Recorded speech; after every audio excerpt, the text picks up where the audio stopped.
Welcome to Divided We Stand. It's May the 22nd, 2023, roughly 8:45 or so. So we're here on a Monday night at Divided We Stand. If you're unfamiliar with the channel is called Divided We Stand. And we are a group of people who realize that we can't negotiate with an intransigent party. And that party, of course, is the Republican Party, which is dominated by the MAGAs out there. We also have a Facebook group page called the Divided We Stand group page. We invite you to become a member. There are a few questions you have to answer before you join, but that's pretty much the norm right now on Facebook. But we'd appreciate if you become a member, and we'd also appreciate if you would subscribe to this channel on YouTube. We are not monetized. We don't ask for anything. We just believe that it's important to make a point about what's happening to this country and what has happened to this country since Donald Trump got involved in politics. So we hope that you'll join us because we are at Code Red right now. First of all, I'd like to introduce my co-host, former journalist, educator, man at the Smithsonian, a man of all trades, and that would be our Dave Price. Dave, thanks for joining us again. Hey, Brian, what's up? What's up? I don't know, Dave. It's every day there's something new, and today we're going to have something else to talk about. Well, there'll never be a shortage of things to talk about. Of course, unfortunately, what we spend most of our time talking about is how divided a nation we are. But we accept that, and now it's what do we do about it? And that's really what we're trying to focus on, because obviously the division is affecting virtually every aspect of American life in some way. Right, Dave. And not only that, for those who don't know, I used to travel to Russia a lot in the 1990s, and I saw how that country kind of descended into autocracy and approaches fascism now. And there's basically no way back. And it seems as though, Dave, a lot of people think that it really can't get any worse here. And it just seems to prove us wrong, right? Of course. It can, there's two truisms in life, or these are two, not, they're obviously more than two truisms, but here are two truisms. Things can always get better, but things can always get worse. And usually the one thing they don't do is stay the same. Status is not, staying static is not part of life. So things either usually get better or they get worse. And right now there are signs that they are getting worse. Right. And I totally agree with you. And we've only seen it get worse and worse and worse. And if you're out there watching this, I would think you would understand. Even the people on the right, meaning the wrong, they understand that too. It's getting worse, but just the question is, in what way is it getting worse? I think your point, I'm sorry, Brian, but I think your point is so well taken, because there are actually two versions of reality now, theirs and ours. And in ours, it's getting worse. In theirs, it's getting worse, right? Because so it's, the one thing we kind of universally agree upon is that things are getting worse. But the question becomes, when you have two alternate realities, or two opposing, I should say, realities, one of them is probably true, or at least true most of the time, and the other is not. And the problem becomes that I think at this point, at least from my observation, is not being a homer, because I am a liberal, which means I am, by extension, a Democrat pretty much. I just think that their reality is the false reality. And so, but obviously, there are states in which the false reality is becoming the only reality. And we have to watch that nationally because, of course, with a national Republican candidate, uh, which at this point is, it appears to be Donald Trump. If it's not Trump, it appears Ron DeSantis. Today, you know, Senator Scott from South Carolina entered the race. There's going to be a bunch of people, but I think again, the reality is politically, as we look to 2024, unless something happens that we can't really foresee, it will be Donald Trump or Ron DeSantis against Joe Biden. Right. And so that's kind of what we're assuming will happen, and that's kind of where the country is right now. Right. One thing that you and I have discussed many, many times over the last 4 or 5 years is the topic of media and propaganda. We've talked about Fox News ad infinitum. We've talked about the role that propaganda has played and what role can, for example, the rest of the media play in trying to do things right. Over the last 4 or 5 days, there's been a lot of talk, Dave, about Andrea Mitchell on MSNBC. I don't know if folks out there are familiar with Andrea Mitchell's history. I believe she started in Philadelphia, and she worked for She did indeed. KYW, right? And she worked, I think she worked for PBS in Philadelphia, and then eventually she went to NBC and now MSNBC. Of course, her husband is Alan Greenspan.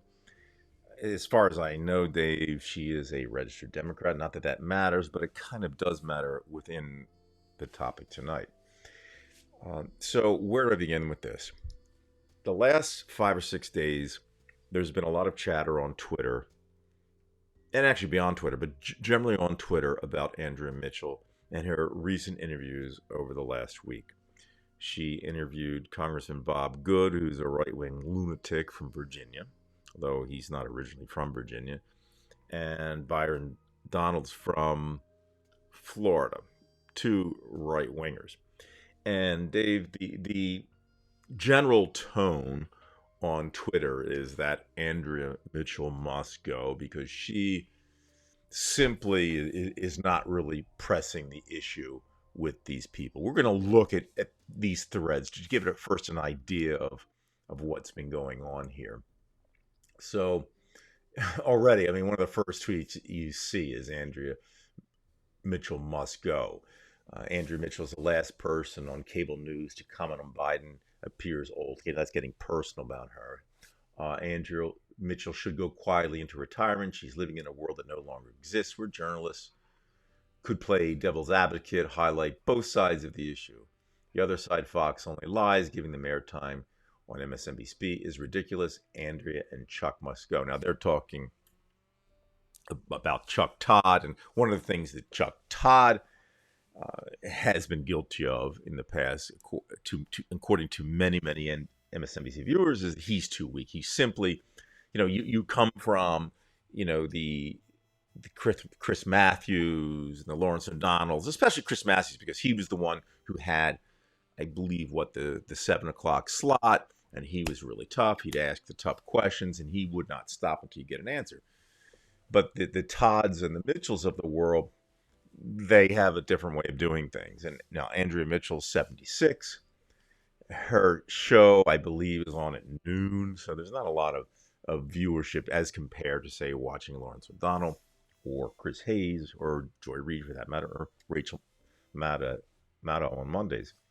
But as you can clearly see, Dave, and this isn't simply limited to this, there were other ones too, just lambasting her. And it's the same thing. And I've only showed you 5 or 6 threads here, but these go on hundreds of threads. What the hell is going on on MSNBC, interviewing Republicans who call Trump president and attack real President Biden? Who wants to listen to this? You really need to stop this crap, Andrea Mitchell. So a lot of people see her as essentially not only a weakling of sorts at MSNBC, but to use, an analogy, she seems to be the athlete who's overstayed his stay, once a decent athlete, and then just hanging on like Jaromir Jagr, and he's 56 years old and he's still playing hockey over in Europe. So you being the journalist, you're the one to really have on tonight. We will show some clips from Andrea Mitchell, but really, what is the role of the journalist? I mean, does the journalist have to be something other than Chuck Todd and Andrea Mitchell? Or is it just simply we're just angry these days? We don't have somebody who's a badass. Well, I think both of those statements are kind of true. Journalism, like so many other things, has undergone a revolution in its evolution. And basically, what happened was journalism was not prepared for a character like Donald Trump, okay, at a national level. I can remember, for example, I never covered national politics, but I did cover local county and state politics in New Jersey. And I remember one mayor who is no longer on the planet. His name was Mayor Pat Fiorelli.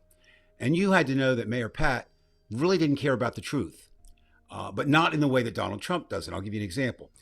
He got a big time festival going in Vineland, which is because he's kind of a showman, the Dandelion Festival. And it became this big thing. And people were picking up on it. You're talking about Vineland, New Jersey, correct? Vineland, New Jersey, right. Okay. And so I remember this specific time. I called him and said, well, they've got a feature coming on. He said, yeah, CBS News. It wasn't. It was NBC News. So my article was incorrect based on incorrect information he gave. Right. And he was constantly doing little things like that, but nothing to the extent that Donald Trump now has mastered. We've called him on this show a dozen times, an evil P.T. Barnum, and I think that's exactly what he is. He has no substance. It's all show. So the journalists come out in 2016 unprepared for Donald Trump because no one had ever been like him at a national level where just nothing is true. Very, very, it would be interesting to look at if you took each statement he made during a campaign rally or doing a speech, right, and say there were 74. I'm gonna predict if he made 74 statements, 61 of them are false or misleading. So now we look at Andrea Mitchell. We're talking about her specifically tonight. Chuck Todd as an aside, but basically focusing on Andrea Mitchell. And as you said, she is 76 years old, and she's been around a long, long time. I mean, I remember her when she started, because, of course, where you live now and where I lived for 50-some years is South Jersey. And, of course, we got Philadelphia news. In fact, interesting enough, you mentioned Chris Matthews. Chris Matthews also got his start. Right.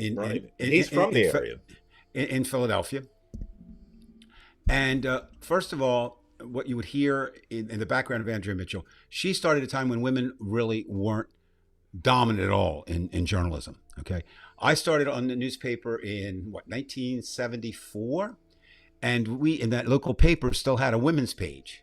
And women were relegated pretty much to that. In fact, we did not have a female staff reporter on that paper until like 76. And that was kind of the state of journalism. So Andrea Mitchell if I remember correctly, am I right? I remember that was right around the time Ward Krim and Jessica Savage were there, and they were kind of like fighting each other. Right. And suddenly, and then of course, that was at the print level. I did some TV, but never on TV per se. Mm-hmm. And TV, it's even more competitive and more cutthroat. And Andrea Mitchell would work her way up. Now, she was known at the time as a very good interviewer. Okay. So now suddenly, well, what makes a good interviewer, first of all? Well, in your opinion, again, there's two answers to that. Prior to Donald Trump and what Trump brought into politics, in the mainstream politics at every level, is the fact that you were supposed to be like as an observer, you were a fly on the wall, not get involved. As an interviewer, you would ask tough questions, but with some modicum of respect, right? With the idea that you were not supposed to be adversarial. The interview was not supposed to be adversarial. And that was, but if you were a good journalist, what you would find is you would find questions that revealed the character of the person you're interviewing. All right. Let me give you an example. Not, oh, what a good boy am I, but something that I always found interesting.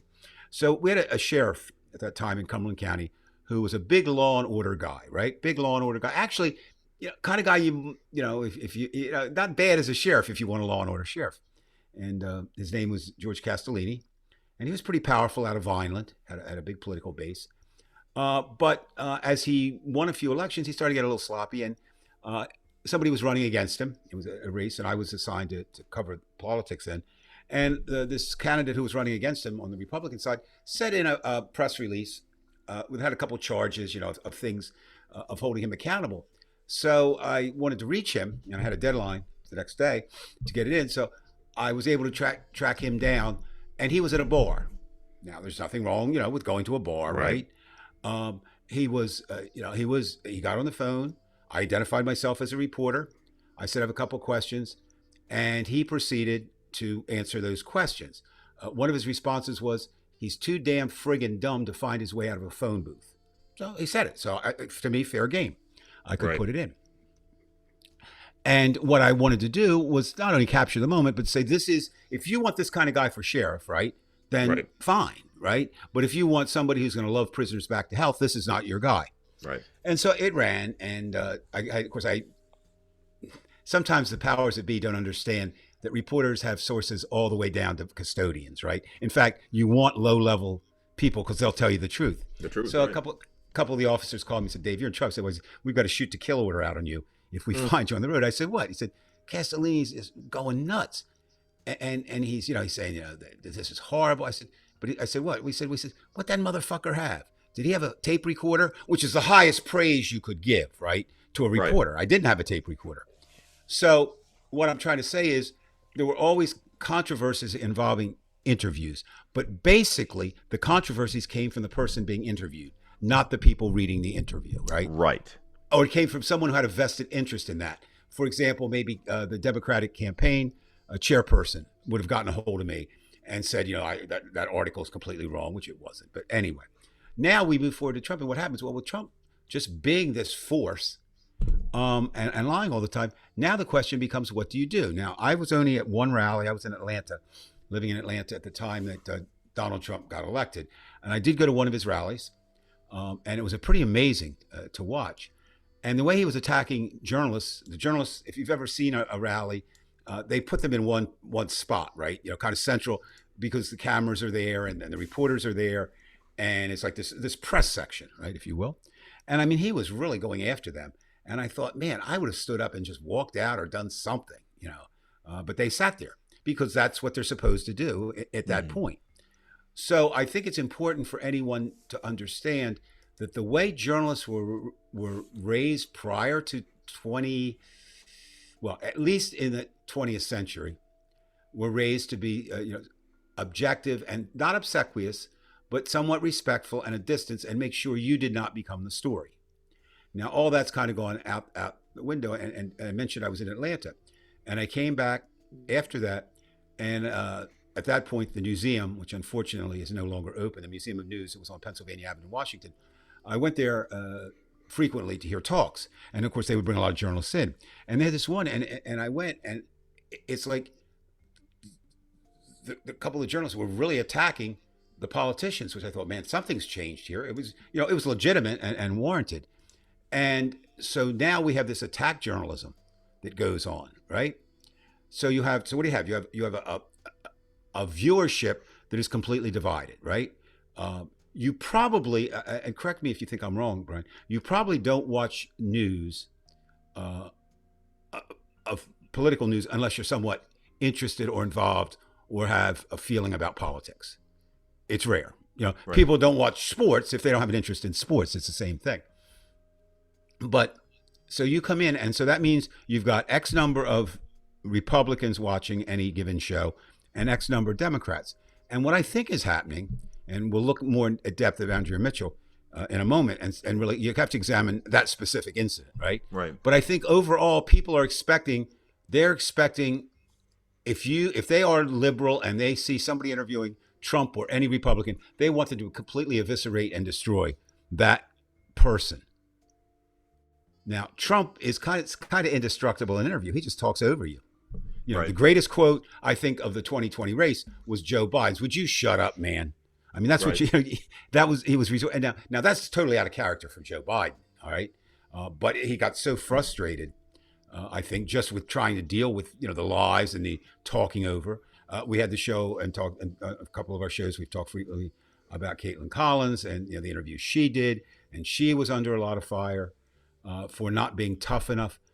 But I Right. think, And that's what, yeah, that show that we did. Absolutely. yeah. And so what happens is the question becomes is the essential question here, I think is there are two. So I want to say, what should a journalist do interviewing a political subject in 2023? What is, what behavior should be expected? What tactics should they use? How should they handle it? That's one question. The other question, which is pressing on American society, indeed world society as a whole, is has time passed Andrea Mitchell by? In other words, is she so steeped in an old journalism that she can't go into new journalism? And that's not there. It's in the news every day. I read the Washington Post, New York Times every day, and we're talking about Joe Biden. Is he too old to be president? We're talking about Donald Trump, although it's kind of secondary. But Donald Trump, let's face it, he's in his 70s, right? Is he too old to be president? Correct. Then you get to senators like Dianne Feinstein. I believe this is just personally, she should step aside. She is physically incapable of handling the job. She had shingles. It's pretty much been established that it was bad and it did have some impact on her brain. And there's reports out of that are pretty believable that she is incapable of doing her job at this point. But for whatever reason, she's staying, right? So this age question, think about it. We have an aging society. I'm 71. So I've been around for a while. And basically, I wouldn't have been here 100 years ago, probably, by age. Maybe even 50, maybe even 8, since I just did a triple bypass. If they didn't have that, maybe not even 6 weeks ago. But the idea of it is, what are we going to do with our aging population? Do you put a cutoff age? How do you measure? So I think we need, as you look at these clips, I think we need to look at both of those aspects. What is it that a journalist should do? And what should our expectations be of our journalists, right? Mm-hmm. And how about the network itself? Because remember, the network, they do have a line of heavy hitters. Yeah. Well, I think what happens, and they have some that don't hit heavy. And I think the other thing that we have to keep in mind is, okay, back in the day, to steal the kids' phrase, right? When you had 3 networks, you had Walter Cronkite, who was the dean, right? Right. Uncle Walt. You had Huntley and Brinkley. And Howard Smith. And Howard K. Smith, who was a distant third, wasn't even a player. Right. Right. I mean, it was really came down to CBS. And if for some reason you didn't like Walter Cronkite, you watched NBC with Huntley and Brinkley, or like the interchange between the two. That's no longer the case. I mean, news stations proliferate, but what's happening is they're all getting identities, right? So we know that Fox is right wing. We know that. Trying to be more right wing is OAN and Newsmax. Newsmax. Right. So their viewers come to those shows with certain expectations because they want them to continue to promulgate this right wing idea in everything that they do. Well, right. MSNBC has the same problem because they're the liberal network, right? So the viewers there want those Republicans destroyed. They want them not to run. They think they're a threat to the country. They think they're a threat to the Constitution. And so let's look. Have you got a portion of the? I want to show some. I have two. Again, I have two different videos. One with Byron. We have Byron Donalds, and we also have Bob Good, and one's just as bad as the next. And I have some things metered out, Dave, for our viewers, but I don't even know that that's necessary because I think no matter where I show this, we're going to get an idea of how what's going on. Andrea Mitchell operates, because we're just basically looking and say, hey, here's the question she's asking, here's the response, and how does she treat that response? Okay. All right, let's go. Let it roll. Here we go. Okay.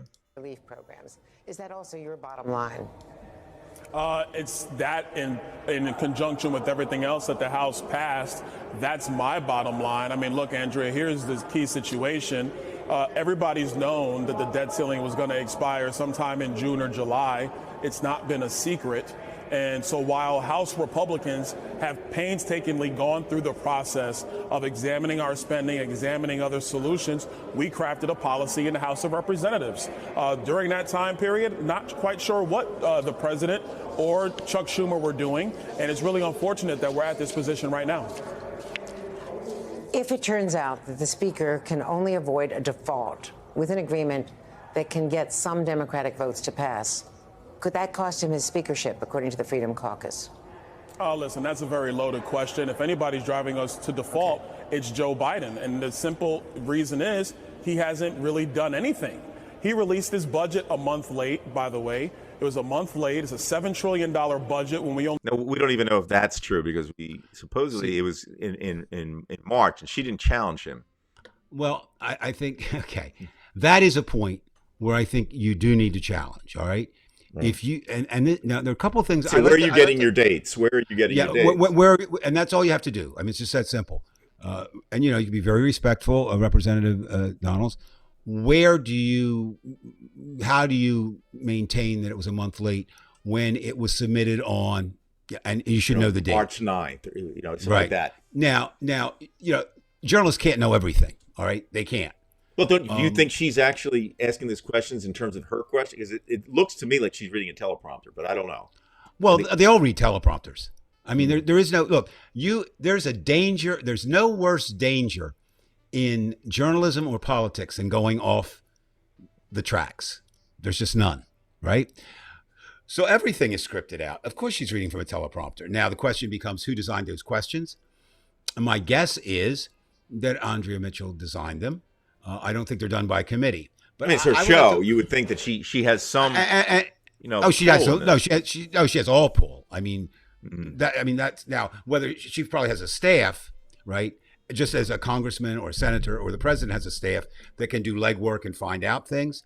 But I think if you're going to, she couldn't say this. Oh, I didn't think we were going to have a question on the debt ceiling, even if she hadn't prepared that, because of course that's what's in the news right now. Mm-hmm. Now. She should expect that they're coming back. Now, the fact, an intelligent person who listens to that should know that Donalds is full of shit in this sense. I don't know what Joe Biden and Chuck Schumer were doing. Guess what? They were working on the friggin' budget. That's what they were doing, among other things. They're not just sitting back doing nothing. But of course, that's his intimation. So, I mean, I don't know that she needs to challenge him on that point because that should be obvious. But if you're very partisan, and you want, you just say, Donald's lying, we've got to get the truth out there. Now, the other thing that I don't like about it, and we're doing it here, of course, we have to do it here. We can't go to everybody's home and sit down and talk to them, right? I mean, right. It just doesn't work that way. So we take advantage of mass communications to do what it is that we do with this show. But one of the things that I've always found best is when you're questioning as an interviewer, sometimes you had to rely on the phone.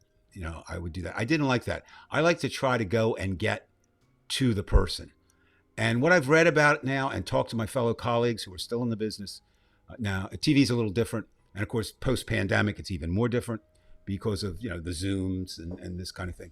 I think it's a lot easier to challenge a person if you're face-to-face with them. But of course, you can't, Andrea Mitchell's, I don't know, she might be in New York for all I know, I don't know where her studio is. Probably New York. And so you can't really come down to Washington, now. So I think automatically it kind of gives you a separation where the person being interviewed is really on his or her own to set the agenda. And the question becomes, who should dictate the interview? That's really the question.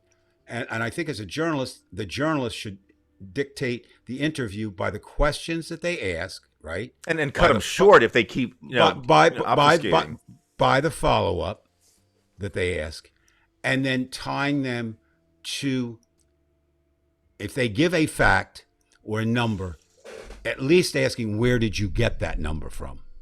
Okay. So I think that's, one example right there. I don't think that's the worst thing I've ever seen in journalism, obviously. Right. But you got something else from Andrea there that we can look at? Yeah, I'm. There are other play. I want to just make a mention because I don't know that I want to play. I will play some clip from Bob Good from Virginia, But I do want to mention that, she did push Byron Donald. She just said, as a matter of fact, and he kept talking about we got to stop this Biden with the running up the debt, and she said, well, you do understand that the debt crisis that we have is all the debt since the beginning of the American government that has been pushed forward. It's not something that was just created by Joe Biden. And then he kind of skips around it, and he didn't answer that. I mean, she actually says, "Do you do understand?" That's kind of, it's a comment, but it's basically, pleading him to say, "Hey, yeah, I do understand that." But he quickly glosses over it, and then he starts talking about, this is something that we just can't kick the can down. He didn't say it like that, but he basically obfuscated, and Right. she allowed him. I think she felt that perhaps that comment was enough for the viewer. Well, I think that again is it gets to a point that I'm making. Um, Very few people watch that interview without already having made up their mind who the good guys are and who the bad guys are. Very few. And the majority of what people watching that interview are on the liberal Democratic Joe Biden side for the fact that it aired on MSNBC, right? And you saw the commentary on Twitter. You can see the ire that these people have, and rightly so. I mean, I feel like it's like a boxer who's just not punching back, and you've got sooner or later you got to throw a punch.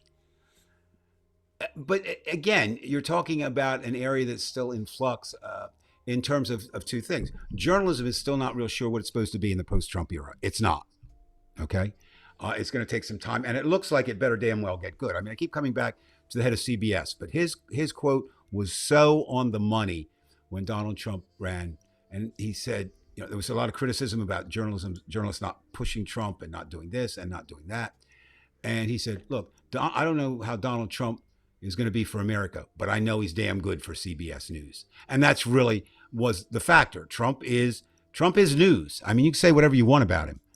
And the fact that someone gets elected, I mean, how the hell Marjorie Taylor Greene finds her way out of her house in the morning is beyond me, as dumb as she appears to be. Right. But people elected her, and same thing with these representatives. So I think when you say punching back, first of all, you would have to assume that that's the role of the journalist, all right? And that may not be the role that MSNBC dictates for its journalists. Or maybe, Dave, maybe we're simply as people who are, I don't want to say neophytes, but we're people who we're kind of watching the question and the answer to the question, whether it's journalists or whether it's the impeachment hearings or the committee hearings, whatever they are, we're so angry that you've got to attack these people because all they've done is done the Jim Jordan thing. So now do something. That's the point I'm making. And maybe I'm wrong in the sense of I shouldn't be like that. I mean, I'm demanding. Well, the question becomes, here's the other question. Okay. Each interviewer, when they go in, should have an idea of what they want the interview to accomplish. All right. You have to think of that. Anybody who designs, it's like teaching. All right. You better have a goal, an aim for much of what you do, because that's what targets it. It's the same thing here with the questions. Now, how much they do about that, I don't know. Also, it gets into relationships. Andrea Mitchell is a celebrity. And just through marriage, even she's a celebrity. Well, and there's another question that comes into play. Should she be a journalist if she's married to Alan Greenspan? Right.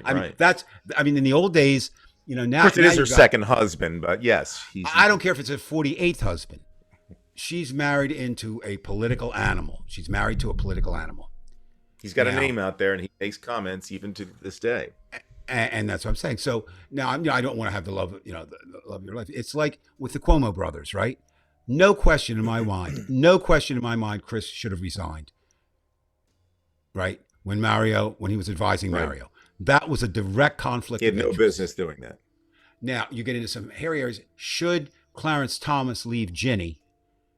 And I don't think Ginny's going to get anybody else if Clarence leaves her. So maybe he just feels sorry for her. But the idea of it is, is that you've got a dedicated right wing, super uber patriot in her mind. With the Supreme, and now that even goes beyond the fact that there's no doubt that what he took for that money is corrupt. There's no doubt. No Okay. doubt. If there's any kind of oversight, he would be gone. So you say, well, how does that apply? Again, we're back to this idea of this mesh between journalism and politics, especially in Washington, D.C. They have, they have some soirees where they bring in Hollywood celebrities and journalists and politicos. And the joke about politics is it's celebrity for ugly people, where movie stars are that way, and journalists fall in the ugly people too, unless you're a TV star. Then you probably have to be fairly attractive, or Right. the makeup will allow you to be. So, my first question I would have asked if I were questioning this interview, what did you hope to accomplish? What did she, I would ask her, what did you hope to accomplish with this? Because that's the only way you can judge it, right? Then you can say, what happens if the interview breaks down? Now, here's a very real, really a real thorny question. If the interview, who controls the interview? Actually, the interview subject controls the duration of the interview. At any point, they can walk away. True. Right? And then your interview is done. So there's also, that's playing in the back of your mind as you're doing this, Or will they do it again? If in other words, if they don't like the way that you're dealing with them, you're never going to see Donald Trump, be interviewed by Rachel Maddow. It wasn't going to happen at the town hall. Right. So you and risk that too. And that's part of it too. So, and again, it is a business. Remember, journalism is a business.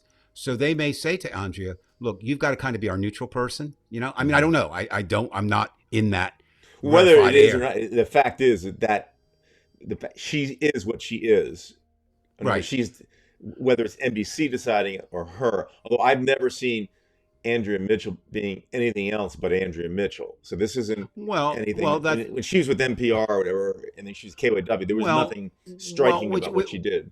No, and that was good journalism at one point. Okay, right at that time. Really it was, because I mean, I'm not saying, look, all politicians have lied since the beginning of time. They've spun, since the beginning of time. The spin has only gotten faster and worse. And we have these catchphrases. All a Republican needs to do is say the word Biden.